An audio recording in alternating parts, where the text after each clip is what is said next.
Brick helicopter. Shrirampur नाम के गांव में रामू नाम का एक लड़का था।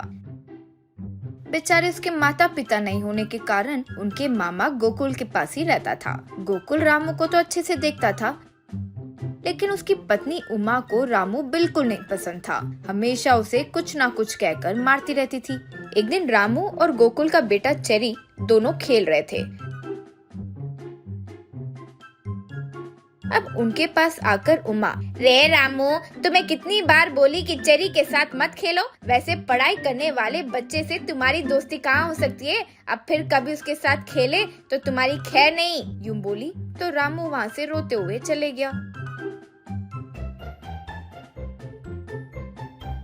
वो देखकर वहाँ गोकुल आकर, उमा, क्यों हमेशा उसे कुछ ना कुछ कहती रहती हो? वो किसी ना किसी तरह हमारे काम में मदद कर रहा है ना। उमा, देखिए, आप मुझे सलाम मत दीजिए। वो हमारे बेटे के बराबर कभी नहीं हो सकता। तुम्हारा प्लान मैं अच्छे से जानती हूँ। किसी ना किसी तरीके से उसे स्कूल भेजने की सोचोगे तो मैं बिल्कुल नहीं मानूंगी, कहकर वहाँ से चली गई। ये जब चल रहा था तो रामू गोकुल के पास ब्रिक्स व्हीकल्स बनाना सीखा। इससे गोकुल कभी गांव वगैरह जाता तो वो खुद ब्रिक व्हीकल्स बनाकर उसे अच्छे से बेचकर आए पैसों को गोकुल को देने लगा। इतना काम करने पर भी बेचारे रामू को उमा ठीक से खाना भी नहीं देती थी। एक दिन रात को रामू अकेले शॉप में बैठकर बहुत अच्छे से ब्रिक से एक हेलीकॉप्टर बनाया। वो देखकर वो बहुत खुश हुआ। उतने में उसके पास एक लिलीपुट राजू अपने घोड़े पर आया। वो लिलीपुट राजू ब्रिक हेलीकॉप्टर को देखकर रामू से, आहा दोस्त, तुम्हारा टैलेंट तो वाह। तुम्हारा ब्रिक हेलीकॉप्टर बहुत अच्छा है। तुम मुझे ये दोगे?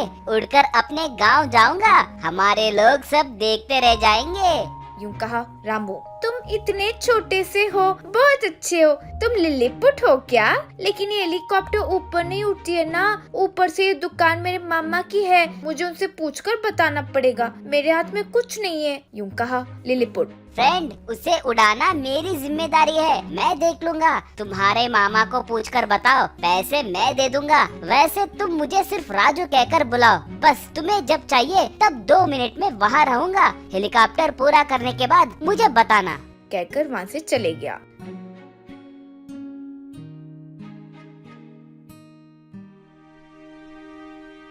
फिर अगले दिन रामू अपना बनाया हेलीकॉप्टर गोकुल को दिखाया। वो देखकर गोकुल रामू की खूब प्रशंसा किया। वो सब दूर से देखकर मन में उमा, बाप रे, इस कमबख्त में इतना टैलेंट है। ऊपर से ये बहुत नाम भी कमा रहा है। इसे घर पर नहीं रहने देना चाहिए। इस पर किसी तरह चोरी का इल्जाम डालकर घर से निकलवा दूंगी। हाँ, यूं सोची।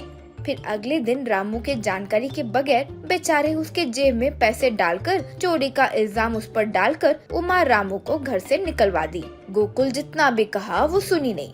उस रात रोते हुए मन में राजू यूं याद करते ही लिलीपुट राजू उसके सामने आ गया। फिर रामू उसे हेलीकॉप्टर की बात, अपने घर से बाहर निकलने की बात सब बताकर सॉरी यूं कहा। वो सुनकर लिलीपुट, अरे क्या दोस्त, कितनी सी बात के लिए परेशान हो?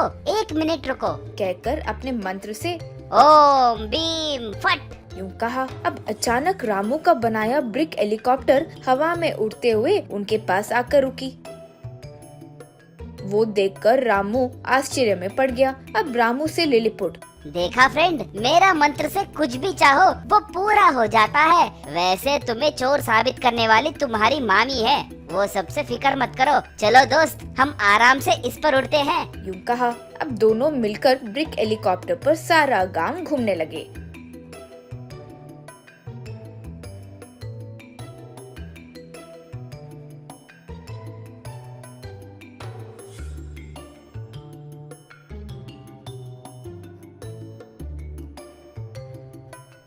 फिर उस हेलीकॉप्टर में लिलीपुट रामू दोनों मिलकर लिलीपुट के गांव गए।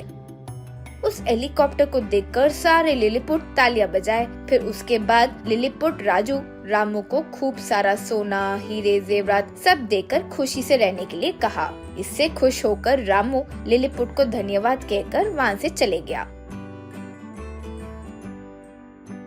फिर रामू के पास पैसे जेवरात देकर उमा घर आने के लिए फिर से बुलाई, लेकिन रामू उनके घर नहीं गया। फिर कुछ लोगों की मदद से एक अच्छा घर बनवाकर कुछ अनाथ बच्चों को अपने पास ही रखकर उनके साथ रामू भी स्कूल जाने लगा। फिर खाली समय में बच्चों को ब्रिक व्हीकल्स, ब्रिक हेलीकॉप्टर कैसे बनाते हैं वो सब सिखाने लगा।